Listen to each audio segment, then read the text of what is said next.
The man watched helplessly as his own body got beaten to a pulp. He couldn't even make a sound. Eventually, a fishhook pierced through his eyelid, and he was dangled over the ocean like bait. But this was all his own doing. As Moody Blues threw a punch, a sharp crashing sound rang out immediately. This left Abacchio confused. The enemy was right there in front of him, so why couldn't he see where they were? Abacchio kept thinking it through in his head. Finally, it clicked.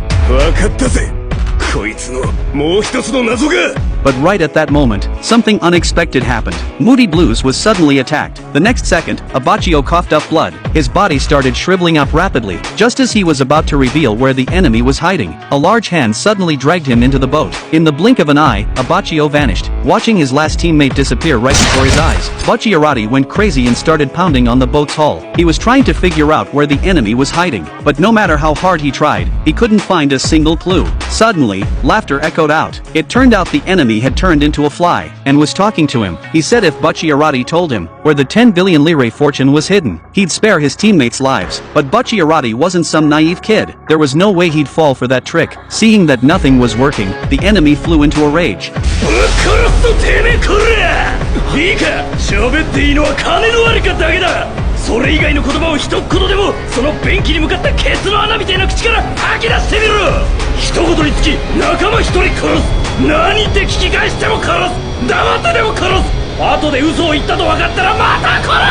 But Bacchiarati was perfectly calm at this moment, because Abacchio had already tipped him off earlier. He'd already figured out the enemy's final trap. Suddenly, seawater came gushing out. A massive amount of seawater kept flooding in. The truth was, when Bacchiarati was pounding on the deck earlier, he wasn't trying to find the enemy at all. He was trying to break through the boat's hull. It turned out that before Abacchio disappeared, he deliberately punched Bacchiarati in the face with his injured fist. He wanted him to notice that his blood wasn't showing up on the deck where he'd vanished. This meant Abacchio had disappeared somewhere in between. Plus, Bacchiarati had originally rented yacht number 1, but now it had become yacht number 2. Combining this with the enemy's stand ability, he realized the enemy had turned yacht number 2 into a thin film, and wrapped it around yacht number 1. That's why everyone couldn't find the enemy on the yacht. As the boat kept sinking, the enemy was drowning in seawater and couldn't breathe. When yacht number 1 completely sank, the enemy had no choice but to reveal himself. Seeing that all his tricks had failed, he could only threaten Bacchiarati with Abacchio's life. He wanted Bacchiarati to surrender without a fight. But as a gangster, how could Bacchiarati be intimidated by something like that? Just as the enemy was about to attack Abacchio, Bacchiarati unleashed a rapid combo of punches. They landed precisely on his opponent.